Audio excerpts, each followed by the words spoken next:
6 zirenze ko iminota 11 hano muri studio za Radio Magara Times FM tukaba tugiye kumva amakuru dushikirizwa na Hawa Bukuru ndakuramukije Doxel amahoro y'Imana abane namwe inshuti bakunze mu gitega amatibiganiro vya Radio Magara Times FM nangira ndabaye ikaze mu makuru y'uyu munsi wa kabiri genekezo rya 28 ndamukiza mwaka wa 2020 na yakabagizwe n'izi ngingo nkuru zikurikira.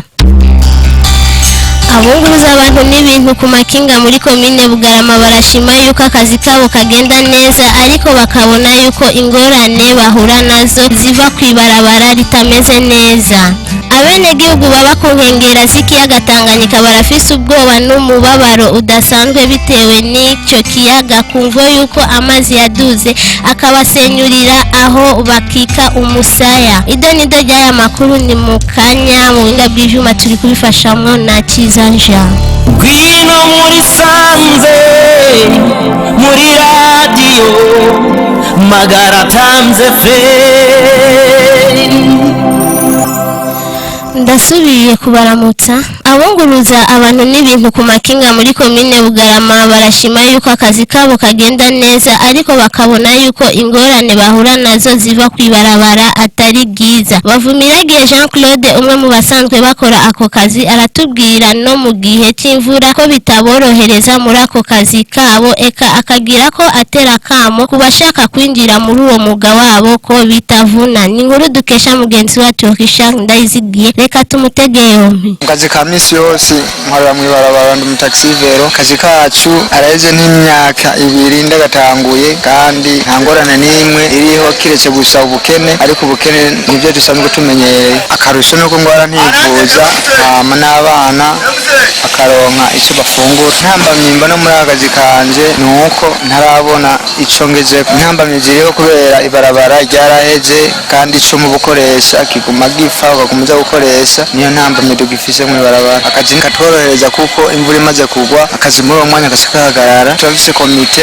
kwinjira uje uri mushasha kugira twakire winjira mu mbuga tugutoza amafaranga 60 ama kaca winjira mu shirahamwe kaca tangura akazi. Abene gihugu baba ku nkengera z'ikiyaga Tanganyika barafise umubabaro udasanzwe n'ubwoba bitewe n'ico kiyaga kumvo yuko amazi yaduze akabasenyurira aho bakika umusaya. Kuri uyu wa Mungu abo bene gihugu baragundagaje ku ngoro y'umutumba wa Magara ya mbere mu kuraba yuko boronswa aho bakika umusaya. Ni inkuru dukesha mugenzi wacu Jean Ciza we yashoboye kuhashika. Uko bukeye nuko bwije n'ikiyaga Tanganyika kirushiriza kwiha inkumbi ku nkengera zacu mu konora ingo za bene gihugu kugera ubu ingo zirenga amajana zikaba zimaze guta izabo biturutse kuri ico kiyaga Tanganyika. Kuri uyu wa Mungu igenekerezo rya 27 ndamukiza umwaka turimo ni habene gihugu bakorana ku ngoro y'umutumba mu ntumbero yo gusaba ko boronswa aho bakika umusaya. Umukuru w'umutumba wa Magara ya mbere Nsabimana Fabio kuri uyu wa 28 ndamukiza umwaka turimo afadikanije n'inyamiramabi barashoboye kungururiza abo bene gihugu ku mutumba wa Magara ya kabiri aho benshi basanzwe bazi ku ise mu ntumbero yo kubarinda cakiza roho nyanganda coronavirus ndetse n'indwara zandukira kuko aho bari bacumbise atamazi yarahari ndetse n'ubuzu bwa sugumwe. Abene gihugu barashikara basaba leta ko yobagarukira ko mu bihe bitoroshe barimo mu kubafata mu mugongo. Nkuko twaganiriye n'umwene gihugu Irankunda Shabani agira ko avuga ko benshi baje baturuka haruguru ndetse baragurisha n'izabo kugira ngo bashobore kugura aho hantu none ikiga kikaba cabatesheje niko kugira ko basaba leta ko yobafasha mu kubaronsa ivyo bafungura. Twari udasanzwe kuko twese twaragize ibibazo twaratwawe n'amazi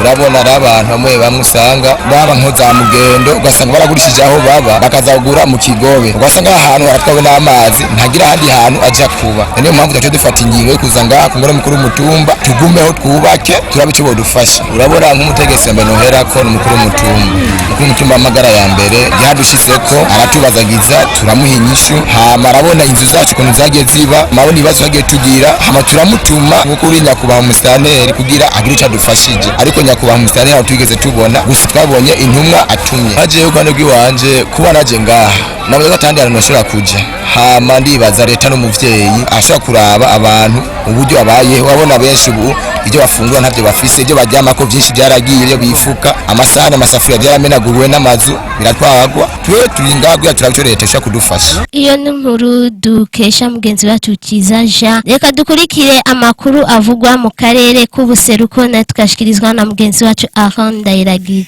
Mu ntumbero yo kwitegurira amatora ya 2020 mu Burundi, kuri wa kabiri igenekerezo rya 28 ndamukiza 2020 ni watangurwa icese yamamazwa ku migambwe yose. Ico gikorwa kikazorangira ku igenekerezo rya 17 Rusama uno mwaka. Amatora nyezina akaba atekanijwe ku magenekerezo ya 20 Rusama umwaka turimo. Dusimbire mu yavugwa mu makungu, aho kuvaho ikiza coronavirus arico guma mu rugo gitanguriye kwisi yose. Abavyeyi bamwe bo mu bihugu bitandukanye basigaye bakora akazi ko gutangura ubumenyi ku bana babo na nyabujya. Musanze muzi yuko ibihugu bimwe vyugarijwe mu mazu yabo amezi n'amezi. Dusimbire aho hafi mu Rwanda, aho Perezida Kagame yatanguje igikorwa ndetse n'ikizere ku banyagihugu bamwe abamenyesha yuko hagiye gutangurwa icese ibikorwa bimwe byari byugawe. Aha kavuga yuko ati abene gihugu bose bari bugarije muri bicangwa biriya, ikizere kiragiye kuboneka ku igenekerezo rya 30 Rusama uno mwaka turimo. Muri Kamerune naho ku magenekerezo ya 27 ndamukiza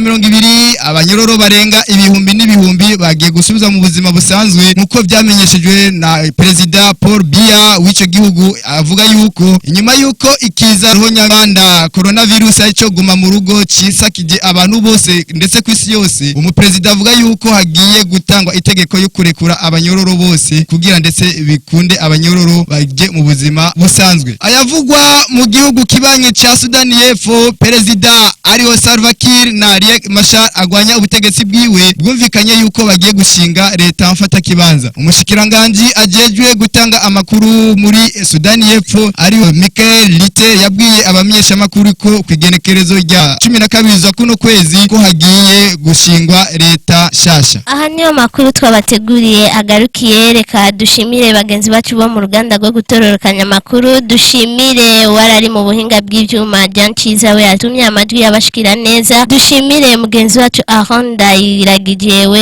yabashikirije amakuru yo mu karere. Dushimire namwe mwese mwari muduteze yombi amakuru mukaba mwashikirijwe na hawa bukuru Imani Bazigame. Gwino muri sanze muri radio Magara Tamze Fe